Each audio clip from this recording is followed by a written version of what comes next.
утро, четверг, 16 июля. На календаре пусть этот новый день подарит нам только хорошее настроение и самые добрые новости. Приятного аппетита всем, кто собирается в данную минуту завтракать или уже это делает. Кстати, насколько правильно вы питаетесь? Сколько бы ни твердили нам специалисты по питанию, что выбирать правильные продукты обязательно нужно. Мы ведь все равно с огромным удовольствием любим съесть что-нибудь вкусненькое, вредненькое. Так, сегодня, 16 июля, отмечается День вкусной еды. Это замечательный праздник, сопровождаемый невероятными ароматами и изысканными вкусами. Провести его можно абсолютно по-разному, но лучше всего за столом с миской ароматных пельменей, наваристых щей или домашней выпечкой. Кстати, сегодня в нашей рубрике «Кинообзор» мы познакомим вас с подборкой самых вкусных фильмов, поэтому оставайтесь на нашем канале. Также в ближайшие полчаса мы расскажем об акции «Тележка добра» и как стать ее участником. Ну а на прямой связи по скайпу с нами выйдет аллерголог-иммунолог. Поэтому, если у вас есть вопросы, готовьте их и отправляйте на наш WhatsApp номер 8 914 279 2262. В народе 16 июля называли Днем Мокия и Марка. В этот день часто случались грозы. Что же нам подарит сегодняшний день, узнаем прямо сейчас.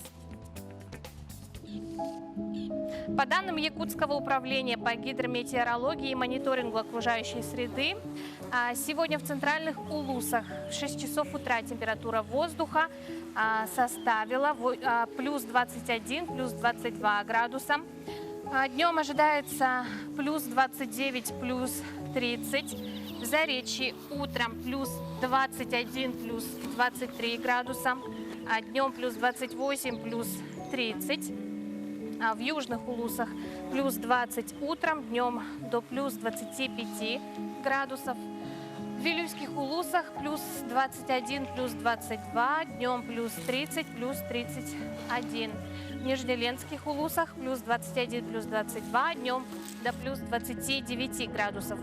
В западных Улусах плюс 20, плюс 23, днем плюс 18, плюс 30. В Колымайдигирских Улусах плюс 3, плюс 16 утром, днем плюс 4, местами плюс 17. В Янских Улусах плюс 4, плюс 12 утром, днем плюс 5, плюс 18 градусов. В северо-западных Улусах плюс 6, плюс 20. Утром, днем ожидается плюс 6, плюс 23 градуса. В 6 часов утра температура воздуха в городе Якутске составила плюс 15 градусов.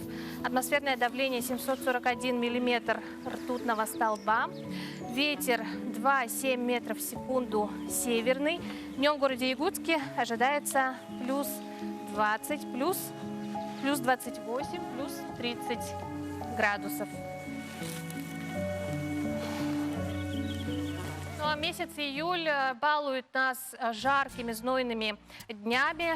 Каждый спасается от жары как может. В счет идут охлажденные напитки, мороженое, ну и, конечно же, водные процедуры. Хорошо, если удастся выехать из душного города куда-то на речку и искупаться. Животные также нуждаются в блаженстве. Так, в жаркие дни сотрудники Якутского зоопарка поливают вольеры своих питомцев. Поливаются вольеры не только млекопитающих, но и птиц. Посмотрите, как под прохладными струйками воды с удовольствием сидит пустельга.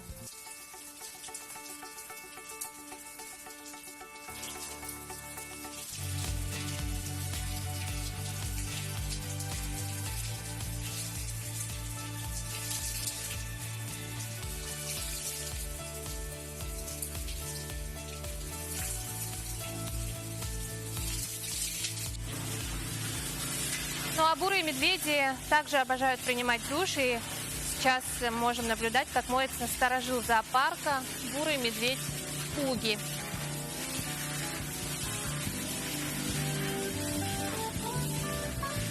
Рационы животных летом также пополняются свежими кормами, зеленью, ветками, овощами, фруктами и ягодами. Ну, а медведей сотрудники зоопарка даже балуют морожеными тортами. В прошлых выпусках нашей программы мы уже рассказывали о музыкантах, играющих посреди якутской тайги. Виолончелист Андрей Бабушкин и скрипач Дмитрий Шугушев покоряют новые локации. На днях наша съемочная группа побывала на съемках очередной музыкальной игры и пообщалась с самими музыкантами.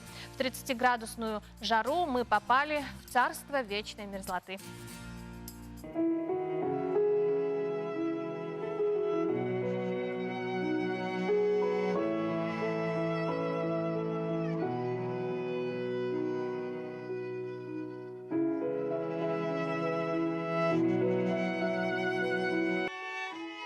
Мы вместе учились в высшей школе музыки. Вот. Андрей чуть постарше меня, я помладше. Он играет на виолончели, я на скрипке. И плюс к этому мы еще соседи на даче. И решили сделать дуэт. Вот. Играем всякие каверы, знаменитые какие-то мотивы, которые у всех на слуху. Вот решили сделать дуэт, и даже нет пока названия. Только, можно сказать, начало нашего творческого пути вместе. Много нового будет. Как-то будем импровизировать, удивлять, в общем.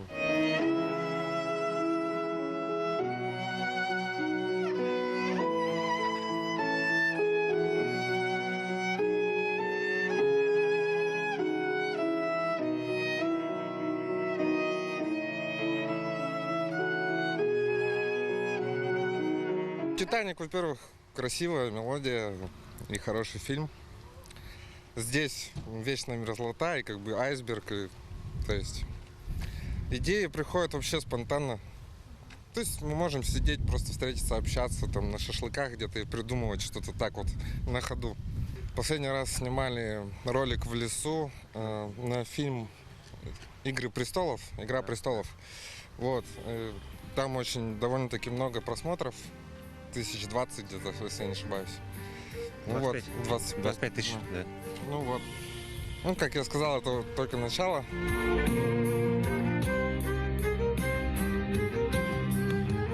Следующее видео будем снимать на Белусе. Вот. Там будет Металлика. Видео постараемся сделать как-то поинтереснее, там, с квадрокоптерами, там, с разных ракурсов. А так с музыкой с детства, да? Да. Да, Да. конечно. С 6 лет. Я 7. Всю жизнь. Всю жизнь, да. Желаем творческих успехов ребятам, действительно очень талантливые личности. Управлением Роспотребнадзора по Республике Саха-Якутия ежегодно проводится лабораторный мониторинг качества воды и почвы в водоемах столицы республики. На территории города Якутска установленным местом купания населения является городской пляж на 202-м микрорайоне. По результатам лабораторного мониторинга качество воды и песка на территории пляжа соответствует гигиеническим требованиям. Также мониторинг проводится и в неразрешенных для купания местах.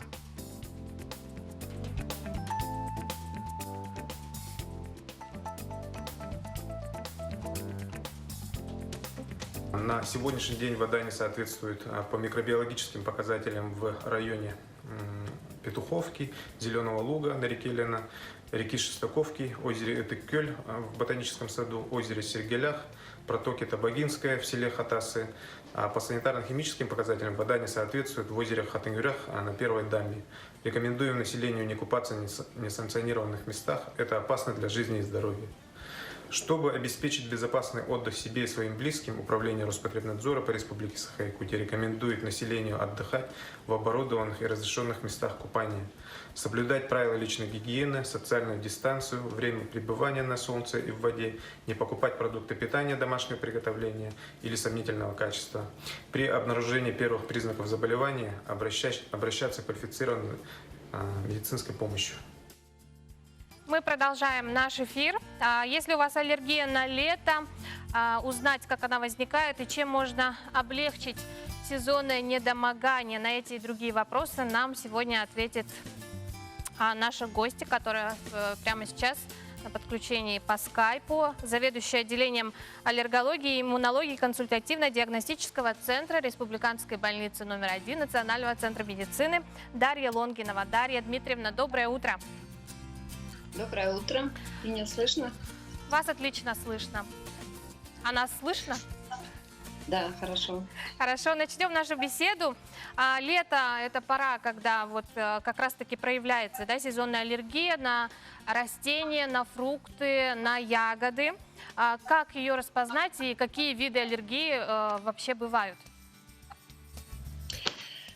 Ну, давайте начнем с того, что к сезонной аллергии относятся несколько видов групп аллергенов. Это, во-первых, пыльца растений, и вторая группа очень большая – грибковые аллергены, плесневые грибы. Но мы сегодня поговорим о пыльце растений, о так называемом полинозе.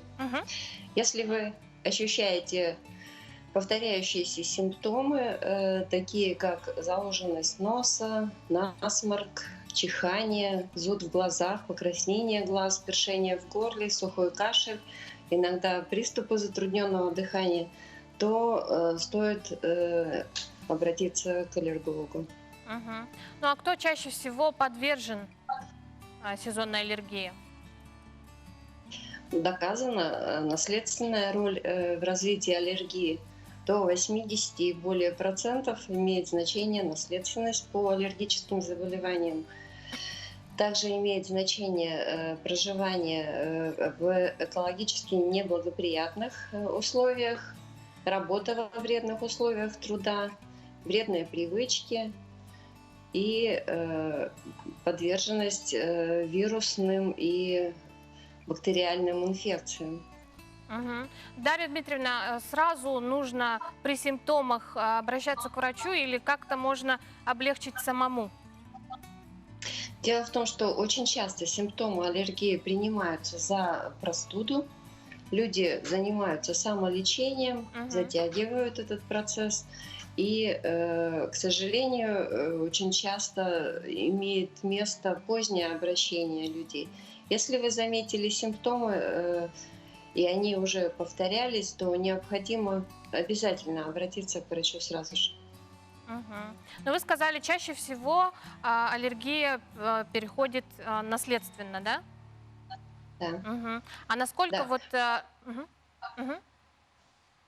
Я сказала, до 80 и более процентов имеет значение наследственность, поэтому даже если у вас имеются члены семьи с аллергическими заболеваниями установленными, то стоит даже не ждать начала симптомов, а проконсультироваться у врача. Но летом мы, как правило, многие из нас разводят сады. Чему подвергаются садоводы? Велика ли вероятность, что они могут обнаружить в себе Если признаки? человек страдает аллергией, то он обязательно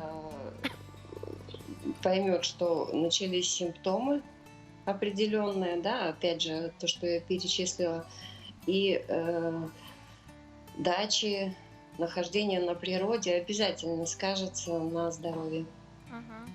А насколько часто население нашей республики страдает от сезонной аллергии? Растет ли это число? Во-первых, по данным Всемирной организации здравоохранения, уже каждый третий житель семьи страдает от того или иного вида аллергии. В республике в нашей также люди страдают аллергическими заболеваниями достаточно широко. И в том числе пыльцевая аллергия распространена, я не сказала вида аллергии на пыльцу растений, да, это аллергия на пыльцу деревьев, аллергия на злаковые травы и на сорные травы. В нашей республике доказано уже исследованиями, чаще всего люди страдают от пыльцы злаковых трав и сорных трав, потому что все-таки деревья, хоть у нас и много лиственных деревьев, но цветущих и фруктовых деревьев у нас все-таки очень мало. Мгм. Дарья Дмитриевна, спасибо вам огромное, что проснулись вместе с нами этим утром. Я желаю вам отличного дня. Пусть аллергиков будет меньше, да? Ну а при Я всех... желаю всем лечиться от аллергии для того, чтобы жить в гармонии с окружающей природой и средой. Действительно, спасибо большое. Мы продолжаем. Между тем продолжается благотворительная акция «Тележка добра». Организаторы принимают заявки от семей со сложным материальным положением, а также воспитывающих детей с инвалидностью. Подробности в сюжете. Несмотря на возросший спрос на такие продукты, как сахар, мука, макароны, гречка, ни одна из торговых сетей не столкнулась с дефицитом данных товаров. А вот кто столкнулся, это некоторые семьи, которые в связи с карантином оказались в сложной ситуации. Так, с мая по июнь организаторы акции «Тележка добра» помогли неполным семьям, воспитывающих детей с инвалидностью по всей Якутии, доставив 164 продуктовых набора. Конкретная помощь заключается в том, что мы передаем нуждающимся продукты питания. Продукты питания, которые мы здесь сортируем, которые могут принести доброжелатели, и мы их распределяем вместе с ребятами, нашими волонтерами. Мы хотим поблагодарить в лице Арены 31 за содействие Мартынова Николая. Также он является членом ОНФ. С ними мы нашли общий язык и базировались в их здании, и оттуда мы пересылали грузы, благотворительные грузы для всех нуждающихся. Так, в недавнем времени в Алекминск уехал очень большой груз, где тоже также люди, которые перевозили, они высказали свое желание перевести все это бесплатно. Благотворительный фонд «Харисхал» и Общероссийский народный фронт в Республике Саха-Якутия при поддержке молодежного центра «Арена-31» продолжают благотворительную акцию «Тележка добра». Это уже второй этап акции. Спасибо большое, вот Харискал. Огромное спасибо. Действительно нужны же 5 детей у нас, поэтому спасибо еще раз. Заявки принимаются от семей со сложным материальным положением, воспитывающих детей с инвалидностью и проживающих в городе Якутске. Чтобы получить продуктовый набор, вам нужно оставить заявку на помощь в колл-центре по номеру телефона 705 887. Доброе утро, мы продолжаем. На днях завершил свою работу дистанционный лагерь в Покровске. Об итогах нам сегодня расскажет начальник дистанционного лагеря «Веселый кораблик» Покровской среднеобразовательной школы номер 3 Александра Припузова и воспитатель лагеря Туяра Дьяконова. Туяра Семеновна, Александра Валерьевна, доброе утро. Доброе утро. Ну, согласитесь, для всех нас в связи с последними событиями и работа, и учеба дистанционно, да, стала непривычной. Расскажите, как же можно дистанционно, онлайн отдыхать?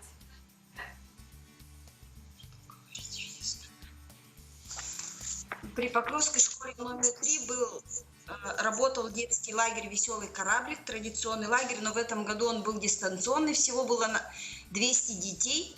Так. Было сформировано 10 отрядов по 20 детей и работало 20 воспитателей.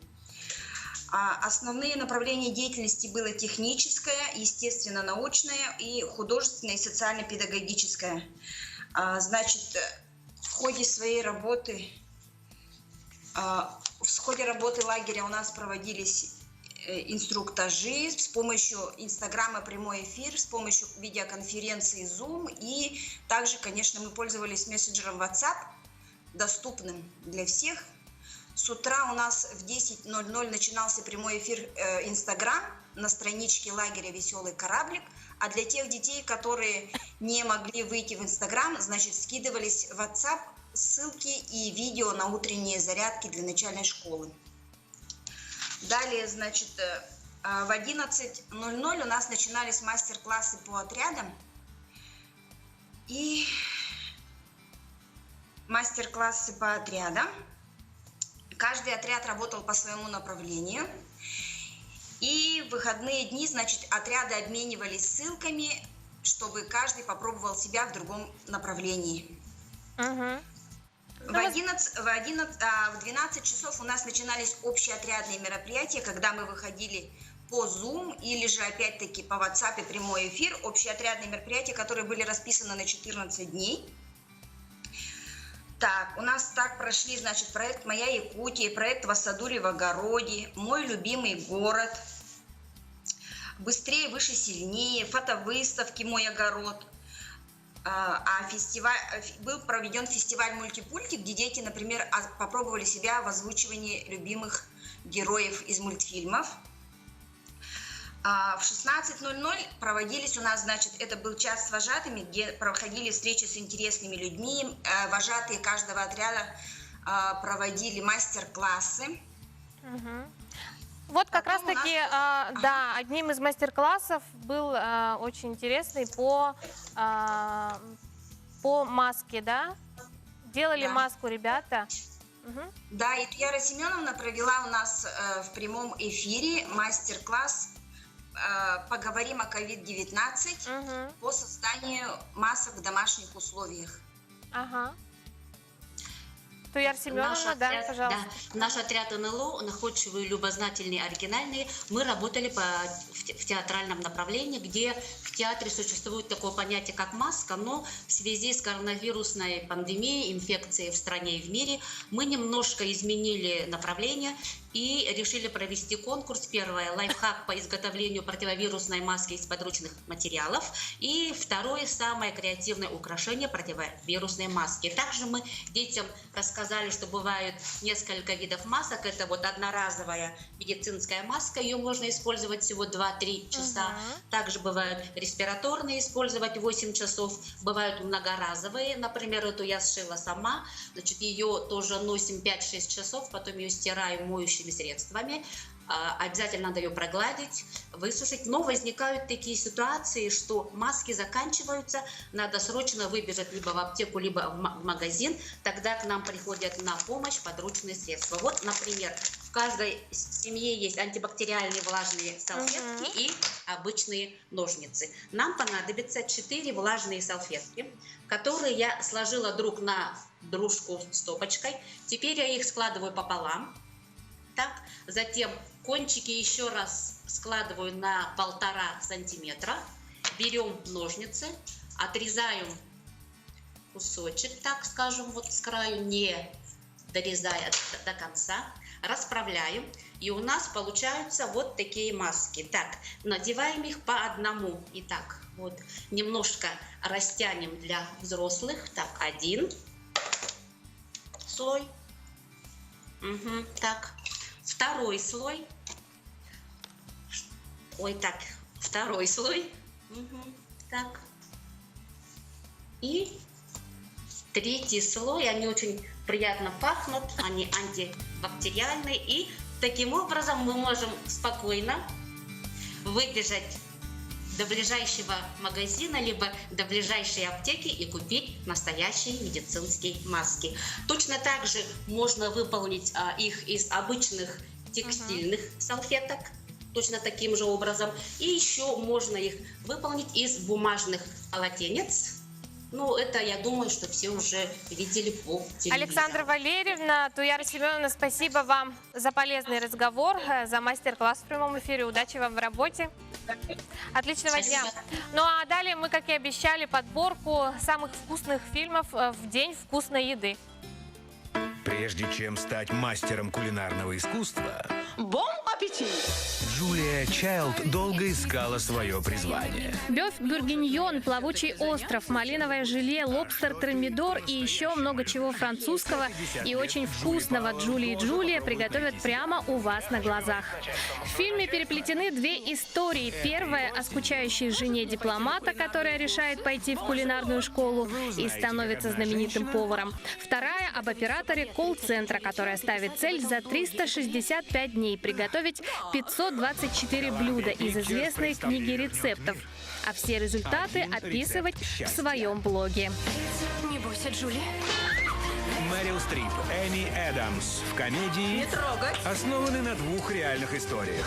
Джули и Джулия. Готовим счастье по рецепту. На юге Франции ее ресторану не было равных. Вчера Семья индийских эмигрантов решает открыть кафе с восточной кухней. Узнав о планах открытия ресторана, их соседка мадам Мэлори, по совместительству владелица ресторана «Плакучая Ива», всячески препятствует им. После очередной ее козни отец семейства объявляет войну мадам и устраивает битву ресторанов, чтобы выяснить, какой ресторан посетители любят больше. Встреча культур – это не только полезно, но и вкусно. Не верите? Попробуйте карри с запеченным голубем. Вам понравится. Я добавил специй. Этому рецепту 200 лет, зачем его менять? Ну, раз в 200 лет-то можно? Фуагра и суп из шампиньонов. Этот мультипликационный фильм можно смотреть даже с самыми маленькими зрителями. Реми – очаровательный крысенок, повар от Бога, обладающий невероятным обонянием и чувством вкуса. Жаль, что его талант пропадает зря.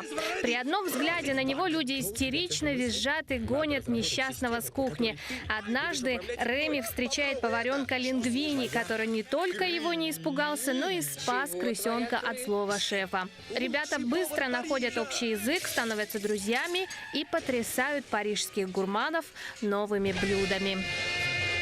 Рататуй. Вы в Париже, мышки мои! Мой город! Эй! Приобретайте подарочные сертификаты ювелирной компании «Уру» и становитесь участником розыгрыша призов. Розыгрыш призов состоится в прямом эфире телеканала НВК «Саха» 25 июля в 16:00. Справки по телефону 733 011. Что ж, на этом я с вами прощаюсь. Напомню, сегодня в городе Якутске ожидается плюс 28, плюс 30 градусов. Представляю сейчас своих коллег из якутского блока Карину Семенову и Борислава Степанова. Карина, Борислав, доброе утро. Что вы нам сегодня будете рассказывать, готовить интересного? Бүгін бияқа олыс интерегіне бері болықта қол күрдік әмчет рубриката бар. Ол онна хиги бұл студия өтері әдейін кәрәңгет итыларғытын, береқытын сөп. Онан вопростарғытын бәлемнен бейгітін ратыман, онытын білген ағаяқ кемінен бейге хитіңтері бірге тақықпын. Онан бейгітін ратыман, бейгінен бірге болын. Также не забывайте про WhatsApp номер, на который мы всегда ждем ваши сообщения. 8 914 279 2262. Удачного эфира, ребята.